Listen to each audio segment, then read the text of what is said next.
Evening everyone, welcome back to my channel. कैसे हैं आप सब लोग? होपफुली आप लोग बहुत ही अच्छे होंगे। तो as you have seen in the thumbnail में आप लोगों ने देख ही लिया होगा एंड इसलिए क्लिक भी किया होगा कि हमारी केवीएस केंद्रीय विद्यालय संगठन की वैकेंसीज अब बहुत ही जल्द आप लोगों को देखने को मिलेंगी। और आपको पता है कि आज हमारा 19 नवंबर हो ही चुका है। तो ये वैकेंसीज आपको या तो अगले महीने या आपको जनवरी मंथ के में देखने को मिल सकती हैं। एज हमें 2022 में लास्ट ईयर दिसंबर में ही देखने को मिली थी इसका नोटिफिकेशन, और फॉर्म फिलिंग जो था सारा स्टार्ट हो गया था प्रोसीजर, एंड 3 महीने के अंदर अंदर आप लोगों के एग्जाम्स भी हो गए थे। तो इस बार भी बिल्कुल ऐसा ही है, आपको दिसंबर या जनवरी के मंथ में ही आपकी केवीएस की वैकेंसीज देखने को मिलेंगी। एंड खास बात इस बार वैकेंसीज की ये होंगी कि ये वैकेंसीज आपको टीचिंग के लिए भी और नॉन टीचिंग के लिए भी, दोनों के लिए देखने को मिलेंगी। एंड टीचिंग के अंदर आपको पीआरटी, टीजीटी एंड पीजीटी ये तीनों, और उसके साथ साथ स्पेशल एजुकेटर की वैकेंसीज भी इस बार देखने को मिलेंगी। एंड स्पेशल एजुकेटर्स के अंदर भी आपकी 2 कैटेगरीज पीआरटी और टीजीटी दोनों के लेवल पर देखने को मिलेंगी, जिसकी क्वालिफिकेशन भी आपकी डिफरेंट होती है। तो जैसे ही नोटिफिकेशन आएगा you will come to know about the qualification for the special educator. But ये स्पेशल एजुकेशन में अगर आप लोगों ने बीएड किया है या कोई और डिप्लोमा किया है तो आप एलिजिबल हो जाते हैं for the post of special educator. And why KVS is very very special for female candidates. आप लोगों ने देखा होगा कि महिलाओं के लिए विशेष छूट मैंने लिखा है, तो इसीलिए लिखा है कि because you will be getting age relaxation, good age relaxation in KVS, जो आपको DSSB में नहीं मिल पाता है। DSSB के अंदर ओनली आपको टीजीटी के अंदर एज रिलैक्सेशन मिलता है अप टू 8 साल का, पहले 10 साल का मिलता था। बट नाउ आपको केंद्रीय विद्यालय के अंदर चाहे आप किसी भी पोस्ट के लिए फॉर्म भरें, चाहे आप पीआरटी के लिए भरें, चाहे आप टीजीटी के लिए भरें, चाहे आप पीजीटी के लिए भरें फॉर्म, आपको 10 साल का एज रिलैक्सेशन आपकी एज के अंदर छूट दी जाती है केवीएस के अंदर। इसलिए जितने भी कैंडिडेट्स होते हैं जो DSSB के एग्ज़ाम को क्वालिफाई नहीं कर पाते हैं या उनकी एज लिमिट ओवर हो जाती है, वो सारे के सारे आपका केंद्रीय विद्यालय के अंदर और एनवीएस के अंदर ही आते हैं। तो इसीलिए ध्यान रखेंगे, अगर आप लोग पीआरटी की पोस्ट के लिए अप्लाई करने वाले हैं, आप 30 साल तक अप्लाई कर सकते हैं अगर आप एक मेल हैं, बट अगर आप एक फीमेल कैंडिडेट हैं तो आप लोग 40 साल तक अप्लाई कर सकते हैं। बात कर लेते हैं टीजीटी की। तो टीजीटी के अंदर अगर आप लोग 35 ईयर्स के मेल हैं तो आप अप्लाई कर सकते हैं। एंड अगर आप 45 मतलब 10 साल ऐड कर लेंगे हम फीमेल के लिए, तो 45 ईयर्स तक females can apply for the post of TGT. And बात कर लेते हैं जब पीजीटीज़ की वैकेंसीज की, तो पीजीटीज़ के अंदर आपकी जो एज है that is 40 for male and 10 years अगर हम लोग ऐड कर लेंगे तो it is 50 years for the females. तो बहुत अच्छा एज रिलैक्सेशन देखने को मिलता है। खुशखबरी यही है कि बहुत ही जल्दी वैकेंसीज आने वाली हैं, चाहे हम DSSB की बात करें, चाहे केवीएस की बात करें। तो इसीलिए अब आप लोगों को अपनी प्रिपरेशंस को बहुत टाइट रखना है, टाइट करना है। आप मेरी कल की वीडियो भी देख सकते हैं जनरली कि हम किन गलतियों की वजह से गवर्नमेंट जॉब हमें नहीं मिल पाती है जबकि हम उसके लिए एलिजिबल होते हैं। और कितनी बार ऐसा होता है कि इतने कैंडिडेट्स ऐसे होते हैं जिनको इतना हमसे कम थोड़ा सा नॉलेज होता है, वो गवर्नमेंट जॉब लेके बैठे होते हैं। तो ये ऐसी कुछ स्पेशल मिस्टेक्स होती हैं, कुछ पर्टिकुलर मिस्टेक्स होती हैं जो आप मेरी पीछे की वीडियो में जाके देख सकते हैं। उसका लिंक मैं अपने डिस्क्रिप्शन बॉक्स में आपको डेफिनेटली प्रोवाइड करूँगी। और एंड ये तो आप लोगों को पता है कि पीआरटी के लिए आपको 12th में 50% डिप्लोमा, ये मैंने सारी वीडियोज़ आपको डिटेल्स दे रखी हैं। एग्ज़ाम पैटर्न आप लोगों ने मुझसे ये पूछा था कि हम कौन सी बुक्स फॉलो कर सकते हैं फॉर केवीएस प्रिपरेशन। तो मैं आप लोगों को सबसे पहले ये बताऊं, पेडागोजी जो होती है it is the major portion of KVS syllabus. चाहे आप पीआरटी की बात करें, टीजीटी की बात करें, चाहे हम पीजीटी की बात करें, पीआरटी के केस में आपको 60 मार्क्स की पेडागोजी देखने को मिलती है और टीजीटी और पीजीटी के अंदर आपको 40 मार्क्स की पेडागोजी देखने को मिलती है। तो अगर आप लोग इसके लिए कोई बुक लेना चाहते हैं, this is the book for KVS pedagogy. आप लोगों ने, ये मेरे पास ऐसे इसलिए है क्योंकि मेरी cousin was preparing for this and she is selected also for KVS, तो मैंने उसी से मंगवाई आप लोगों के लिए। इसको एक बार ढंग से देखा और फिर बताया। इनकी ऑनलाइन क्लासेस भी सर की बहुत अच्छी हैं, इसलिए मैं कह सकती हूँ कि इनकी DSSB KVS की क्लासेस भी जैसी थी, बुक भी वैसी है। आपका सारा का सारा सिलेबस जो है पेडागोजी का कवर हो रहा है, तो आप लोग इसे खरीद सकते हैं। ये आई थिंक 300 350 की बुक है, अवेलेबल है online and it is a bilingual book. आप देख सकते हैं कि बाईलैंग्वेज है, हिंदी इंग्लिश दोनों में आपको इसका कंटेंट मिलेगा। मैं आपको बता देती हूँ, पूरे न्यू पैटर्न के ऊपर ये बेस्ड है। इसके फीचर्स आपकी एक एक यूनिट जो है, क्योंकि आपको पता है पेडागोजी के अंदर आपकी 5 से 6 यूनिट हैं, तो सारी की सारी यूनिट्स भी जो है ना अलग अलग डिवाइड कर रखी है। ये पूरा यूनिट आपका 1 है, understanding the learner. After that understanding teaching learning, ये सेकेंड यूनिट है। थर्ड यूनिट है factors affecting creative conductive learning environment, ये थर्ड यूनिट है। फोर्थ यूनिट है आपकी school organisation and leadership. And last आपका है perspectives in education, right. And miss इसके बाद के 300 MCQs आपको गिवन है, मॉडल टेस्ट पेपर भी गिवन है।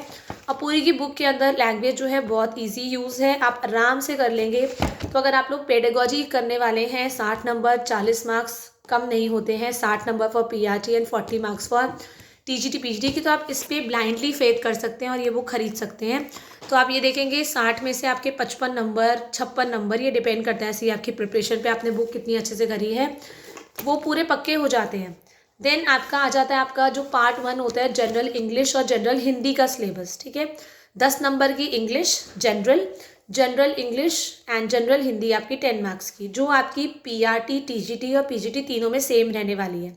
तो ये 10 नंबर के लिए हम लोग क्या कर सकते हैं, 10 मार्क्स की हैं। जो PRT वाले हैं उन वो जो है, TGT वाले जो हैं और जो PGT वाले हैं, आपको पता है कि ग्रामर आस्क होती है, ग्रामर पूछी जाती है।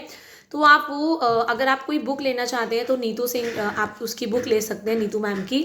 और अगर आप लोग ऑनलाइन क्लासेस लेना चाहते हैं तो डियर सर का चैनल है, वहाँ से आप लोग आराम से पढ़ सकते हैं, जिसमें आपकी ऑनलाइन फ्री यूट्यूब क्लासेस दे रहे हैं सर, और एक एक कंसेप्ट बहुत अच्छे से समझाया गया है। अभी तक नहीं देखा है तो डेफिनेटली देखिएगा और मुझे कमेंट सेशन में बताइएगा आपको कैसा लगा। सेकेंडली हिंदी के लिए सेम अध्ययन मंत्रा में एक राहुल सर पढ़ा रहे हैं, ये वाले राहुल सर नहीं, ये तो EVS पढ़ाते हैं, बट एक और सर है राहुल सर हिंदी जो पढ़ा रहे हैं, जो आपको सारे प्रीवियस ईयर्स भी और जितने भी आपके टॉपिक्स हैं, मतलब आप ये मान लीजिए कि बुक लेनी है तो लीजिए, वरना इतनी भी कंपल्जन नहीं है।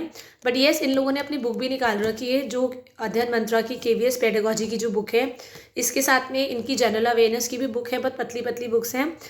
इनकी EVS की भी बुक है, जिसमें आपका सारा EVS का कवर हो रहा है सिलेबस फॉर PRT। देन हिंदी की, इंग्लिश की, मैथ्स की, रीजनिंग की सारी बुक्स हैं, तो आप वो भी ले सकते हैं। नहीं लेना है तो आप ऑनलाइन भी जाके पढ़ सकते हैं। नेक्स्ट आपका रीजनिंग के लिए अध्ययन मंत्रा पे संदीप सर टीच कर रहे हैं, वो बहुत अच्छा कराते हैं। 5 नंबर की आपको पता है रीजनिंग आती है, आप आराम से स्कोर कर लेंगे।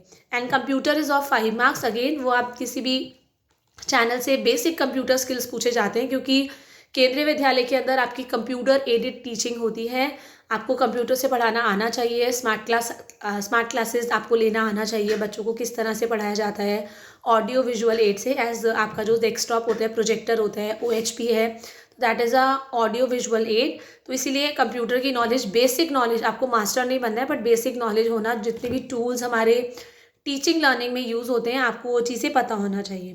तो हमारे कितने नंबर हो गए, 10 मार्क्स इंग्लिश, 10 मार्क्स हिंदी, मैं आपको बता चुकी हूँ कैसे करना है। Then 20 marks general awareness plus computer, आपका 10 नंबर, रीजनिंग 5, कंप्यूटर 5, 40, और 60 आपके हो गए PRT में पेडागोजी के। बचे हमारे 80 मार्क्स फॉर PRT। तो इस 80 में से, क्योंकि PRT पे आप हिंदी, इंग्लिश, मैथ्स और EVS ये चारों कराएंगे, तो EVS की बुक भी मैंने आपको बता दी, और एक सीरीज़ है वो मैं आपको लिंक शेयर कर दूंगी अध्ययन मंत्रा की। आई थिंक 6 या 7 घंटे की क्लास है वो, या आई थिंक 8 घंटे की क्लास है। उसमें क्लास 3 से लेके क्लास 5 तक जितने भी EVS के टॉपिक्स हैं, मतलब EVS आपकी ख़त्म हो गई 8 घंटे में। अब वो आपकी मर्ज़ी, 8 घंटे आप 3 दिन में ख़त्म करते हैं, पर 3 दिन के अंदर वो बुक आप आराम से ख़त्म कर देंगे, 3 to 5 अगर आप प्रिपेयर कर रहे हैं। Same Rahul sir is teaching there, वो मैंने खुद भी करा था, इसलिए मुझे पता है। लिंक बोलेंगे तो मैं लिंक उसका डेफिनेटली अपने डिस्क्रिप्शन बॉक्स में पेस्ट कर दूंगी।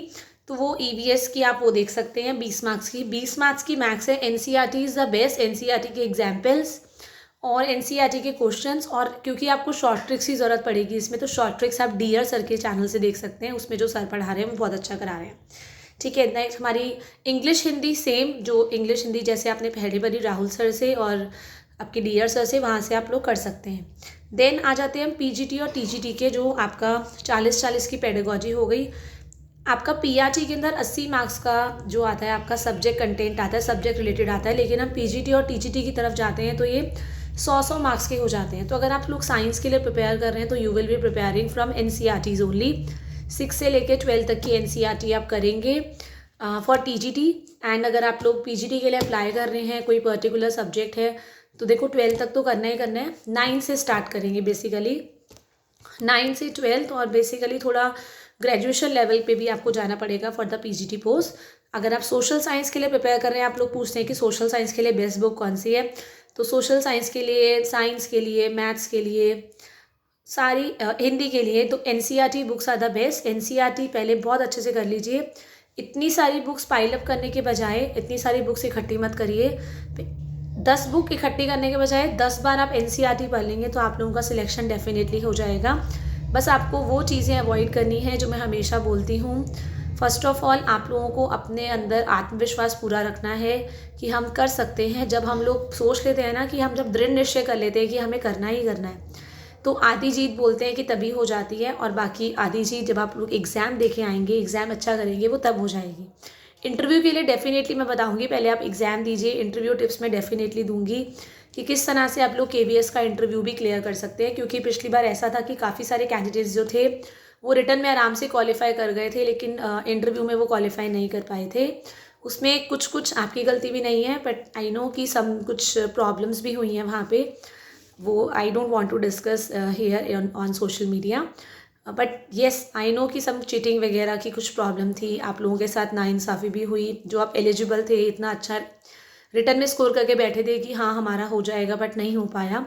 सो मुझे भी उसके लिए अच्छा नहीं लग रहा है, क्योंकि जो डिज़र्विंग कैंडिडेट्स हैं वो गवर्नमेंट जॉब्स के से रह जाते हैं और बाकी पहुंच जाते हैं। बट इस बार पूरी अपनी दोबारा मेहनत कर लीजिए, और इंटरव्यू में ही अगर आप लोग क्वालिफाई नहीं हुए थे, इंटरव्यू पे भी फोकस करिए।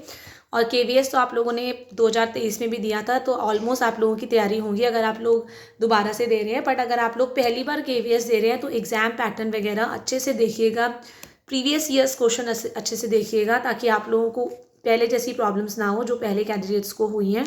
एंड एक चीज़ का और ध्यान रखेंगे, इस बार जो चांसेस है आपके पूरे इस बार ऑफलाइन पेपर के एग्जामिनेशन के है। अभी तक आपका ऑनलाइन था, आपको पता है लैब्स बुक थी, बट इस बार क्योंकि पीछे चीटिंग के केसेस बहुत हुए थे, पेपर लीक हो गया था, इस वजह से इस बार पूरे मतलब 99% चांसेस है कि आपका इस बार केवीएस का पेपर जो होगा ऑफलाइन मोड में होगा, और 2 से 3 दिन के अंदर ही सारा पेपर कंडक्ट करा दिए जाएंगे। सारा मतलब एक पोस्ट के पेपर कंडक्ट करा दिए जाएंगे। नेगेटिव मार्किंग अभी तक इसमें नहीं होती है, लेट्स होप कि ना ही हो तो अच्छा है। बट आई थिंक अगर नेगेटिव मार्किंग होती है तो सिलेक्शन में थोड़ा सा आसानी हो जाती है, क्योंकि केवीएस का एग्ज़ाम ज़्यादातर बच्चे क्लियर कर लेते हैं, उसके बाद फिर इंटरव्यू में वो फेल कर देते हैं। तो अगर हम लोग रिटर्न टेस्ट में सिलेक्टेड कैंडिडेट्स को भेजेंगे नेगेटिव मार्किंग करा के, तो ज़्यादा बेटर रहेगा। आई डोंट नो आप लोग सेटिस्फाइड हो गए या नहीं, बट येस डिज़र्विंग कैंडिडेट्स बहुत आगे चले जाएंगे इससे। और इसमें आपकी टाइम लिमिट भी आपको पता है, हर एक क्वेश्चन करने के लिए आपको 1 मिनट मिलता है। 180 क्वेश्चन आपसे पूछे जाते हैं और 180 मिनट का ही टाइम होता है, जबकि DSSS के अंदर ऐसा नहीं होता। आपको 120 मिनट के अंदर 200 क्वेश्चन सॉल्व करने पड़ते हैं, मतलब 35 सेकेंड्स पर क्वेश्चन आपको दिया जाता है। बट केवीएस के अंदर आपको 1 मिनट आराम से मिलता है। और एक और ख़ास बात ये है कि कोई क्वेश्चन अगर आप केवीएस का एग्ज़ाम कर रहे हैं, कोई क्वेश्चन आपको नहीं आता है, तो आप उसको छोड़ के आगे बढ़ सकते हैं। और जब एंड में जो जो क्वेश्चंस रह जाते हैं, जैसे हम लोग जनरली एग्जाम्स में भी करते हैं अपने स्कूल के अंदर, तो वो बाद में आप एग्जाम्स बाद में वो जो क्वेश्चंस छूटे हुए हैं बाद में जाके अपना गेस्ट करके आ जाते हैं, छोड़ के नहीं आते हैं। बट DSSS के अंदर अगर आपने जो चीज़ एक बार छोड़ दी, आपको वो सेक्शन सबमिट करना पड़ता है। अगर जनरल अवेयरनेस में अपने 4 क्वेश्चन छोड़ दिए तो वो छूट गए, क्योंकि एक बार जनरल अवेयरनेस सेक्शन आप सबमिट करेंगे तभी आप लोग अगला सेक्शन खोल पाएंगे। तो काफ़ी सारी लिमिटेशंस हैं DSSS की, जो आपको केवीएस में देखने को नहीं मिलती हैं। बट क्योंकि दिल्ली, आपको पता है everyone wants to settle in Delhi, इसलिए दिल्ली वाला एग्ज़ाम ज़्यादा हार्ड होता है as compare to it. But अगर आप लोग घूमना फिरना पसंद करते हैं, आउट स्टेशंस पसंद करते हैं, तो KVS is the best job for you. आपको बहुत अच्छी अच्छी लर्निंग आउटकम्स मिलेंगी, आपको सीखने का बहुत अच्छा मौका मिलेगा, जगह जगह जाके किस तरह से एडजस्ट किया जाता है, कहाँ पे कौन सा कल्चर होता है, ये सब सारी चीज़ें आपको ये केवीएस में देखने को मिलेंगी, which is I think it is the best thing. तो डेफिनेटली आप लोग अपनी प्रिपरेशन स्टार्ट कर सकते हैं विद कॉन्फिडेंस, क्योंकि वैकेंसीज़ जो हैं they are around the corner. इसमें कोई भी शंका की बात नहीं है कि वैकेंसीज़ नहीं आएंगी। तो जो जो मैंने बोला एकदम सच ही बोला, और आप लोगों को अभी और पता लग जाएगा अगले महीने।